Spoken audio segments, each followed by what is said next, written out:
Hey, what's up guys? Little Man with a Big Opinion here. So today's video, one of my friends asked me to make, and we're going to talk about food preps again, except this time we're specifically talking about our pets. I only went into detail on cats and dogs. If you want me to go further into maybe some exotic pets, um, fish, birds, turtles, that kind of thing, I can. But generally speaking, dogs and cats are the most common found household pets. And as a prepper, if you haven't thought about preparing for your animals, then you're prepping wrong. You can find tons of articles where they talk about, the newest generation treating their animals like their kids. They're getting married later, they're having kids later, but they're putting their heart and soul into their animals. And so, if you're preparing to survive the storm, live out SHTF, then you definitely need to integrate your pets into your preps. Um, I was surprised with the amount of information I found. Some of the information I actually got off of a Reddit post where they documented their 11-pound cat versus their 6-pound cat, their Chihuahua versus their Doberman. So tons of information, and let's get right into the whiteboard. Before I do that, like, comment, share, subscribe. You know the drill. Like the video if you find the information useful yourself. Share with your friends and family if you think this information is useful for them.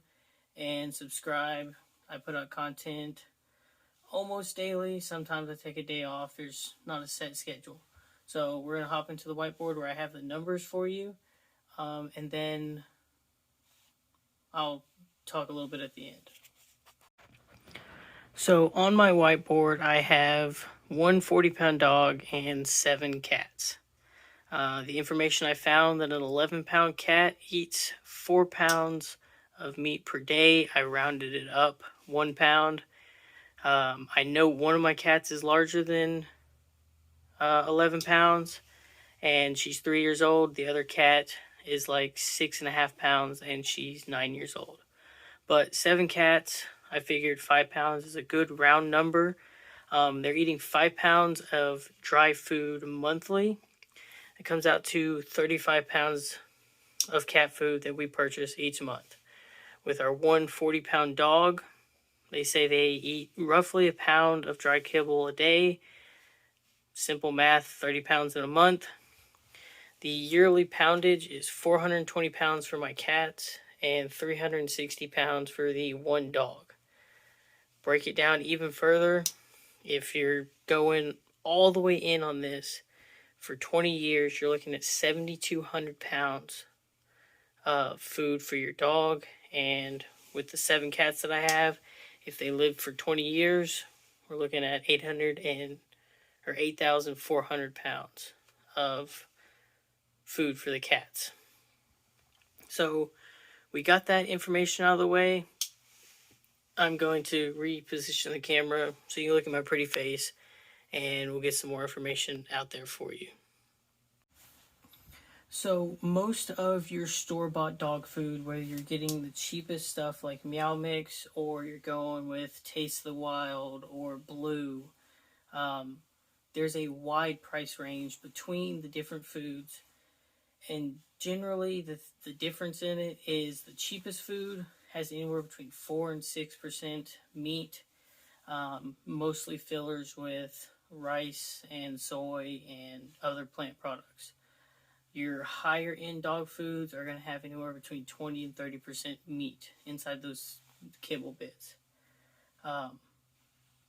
Most animals will eat anything within that range. And then there's a little bit of, specialty products as they start to get older. Some have more vitamins for joint issues. Some have more vitamins, especially for cats, for urinary tract infections. So wide variety of food. I'm not telling you what you should feed your animal. just the thought process on this is feeding your animal. So at the smallest level possible, most bagged dog and cat food has a shelf life of a year. That's what they put on the bag. Generally speaking, that's the freshness. That's a quality control agent. Same thing with your canned goods. This says it's best by January 2022. But you can push this anywhere from, some say 3 months all the way up to 3 years past the expiration date. Same thing with your dog food. It's kept in a cool, dry place. You can push past their expiration date that they have on the bag. Everything that I'm reading online, anywhere between 3 months and up to a year. So generally speaking, the bagged dog food, the bag it comes in, if you set yourself up with a year's supply of food for said animal. So a 30-pound bag of dog food is costing you about $20. You're looking at $250 to set your one dog up for a full year. After you make that initial cost, you set up a rotation. The same thing with your canned goods, the same thing with your other food preps that don't have a 25 plus year shelf life. You've bought these 12 bags, you line them up, you go through the first one. After you empty that one, you go buy another one, and you maintain, if it's the 30 pounds a month, a 30-pound bag, you maintain 12 bags. The food will not go bad, barring something gets into it, or it gets wet and moldy. So keep it cool, dry place. You will always on hand have 1 year of food for your pet. And at the same time, the math is not 100% sound, because sometimes your dog gets the leftover table scraps. So they're not going to eat a full pound of food at that day. Sometimes they might not feel hungry one day. They only eat half a pound. The next day they eat 2 pounds of food. So generally speaking, you have a year's worth of food that gives you a nice buffer window to feed them something else, create a source of, nutrition for them. Same thing with you and your canned goods. Most of them have a 1 to 2 year shelf life. At some point, either your stuff goes bad or you run out and you have to find other sources of food. So standard pick up at Walmart, HEB, Tractor Supply, you're looking at a 1 year shelf life. And then there are a few other methods that you can use. There's a handful of companies. I'll put a picture right here of one of the companies that makes long-term dog food storage. I didn't see that they made cat food, but if I keep looking, I'll probably find another company. But they freeze dry it, they stick it in a Mylar bag, they stick it in a bucket. On their website, buying 1 bucket at a time was $60. It's a 17-pound bucket, so fairly pricey, but they guarantee a 15-year shelf life. And if you compare it to Mountain House, which has a 25-year shelf life, this company is a lot smaller and a lot younger. A lot of people say the reason why Mountain House doesn't boast a 30, 40, 50-year shelf life is because their testing hasn't been concluded long enough to allow them to do that. Many smaller case studies and individuals have opened up Mountain House meals that are older than 25 years old. They don't see a difference. So that's why a lot of people say 25 plus. So I wouldn't harp too much on the fact that this is a 15-year shelf life. I've never used it, but I am making the assumption that it's freeze-dried, it's packaged the same way. I've stored my rice, beans, sugar, oats, and that's guaranteed for 25 years. So I will safely make the assumption that this pet food brand also does 20, 25 plus, something like that. Um, it's sitting at the 15-year mark. A lot of animals, I put 20 as like, the pushing point. Not a lot of our animals live up to 20 or past 20. Um, the 9-year-old cat doesn't have 20 years left in it. Um, the cat that's 1 year old might have 20 years in it, might have 13, might have 15. We just don't know. But being able to feed them is important. And so I'll also put a link in the description of the company's website so you can go check it out.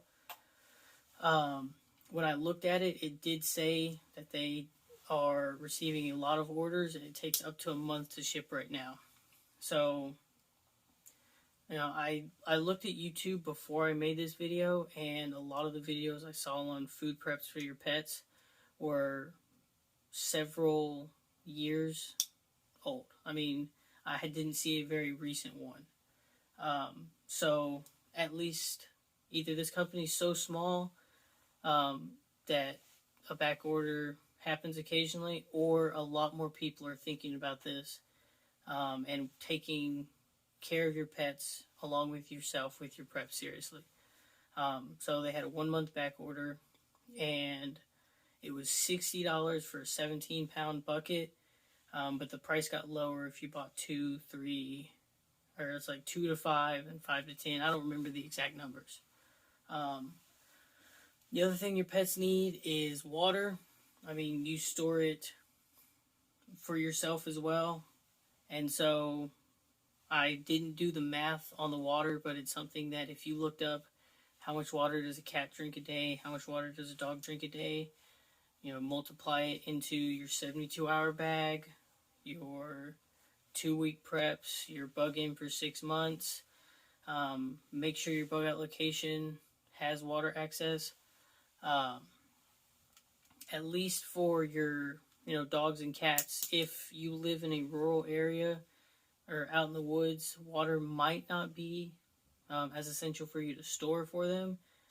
In the suburban and urban environment, apartment, townhome, just a house in a city block, you're going to want to calculate how much water you have along with your pets. If you have been boasting having a 1 month supply of water, but you haven't included your pets, then I guarantee you don't have a 1 month supply of water. So keep the water aspect in mind. Now that you got the information on generally how much food they eat a day, you can now create a financial plan for setting up the rotation for the cat and dog food bags, maybe taking the step and getting freeze-dried food. The only other thing I have to say about this is when I was talking about the fillers, your lower end food products for your pets having 5 to 6% of meat, your upper level having 20 to 30%. A lot of the fillers is rice, corn, wheat, stuff like that. So, once you run out of actual, food marketed for pets, whether it's blue, whether it's the freeze-dried stuff, your animals can have a diet of mostly rice, a little bit of meat here and there, and it's not going to hurt them. It's just the kibble or the little food that they eat, it has been engineered to have all the vitamins they need and meet certain, nutritional values. Cats love tuna. I mean, I picked this thing up about a year ago, and this is the 4-pound thing of tuna. It just doesn't meet a lot of the nutritional requirements for a cat. It's got the protein, it's just missing other things, so mixing that in with rice, mixing in with a little bit of carrots, broccoli for your dog, and you're creating a balanced meal for them. Other substitutions, I mean, the list could go on forever. Some people give their dogs farm fresh eggs, the whole egg and all. You can boil it, you can just crack it into their bowl. You can give them the shell after you've scrambled it. I mean, the dog will eat it. It substitutes their, kibble. And just do a little bit more research. Figure out what foods are safe in daily, um, you know, usage for them. Maybe some you can only give sparingly or occasionally. And then it's all dependent on, your budget, your prepping plan. Um, so beginning of 2021, my plan is to extend that 1 year, bagged cat food and dog food to 16 months. That's pushing it 4 months past the latest expiration date. If they don't eat it, then, the science experiment is concluded. But let me know your comments in the comment section down below. Again, like the video, subscribe, share, and I'll catch you in another video tomorrow.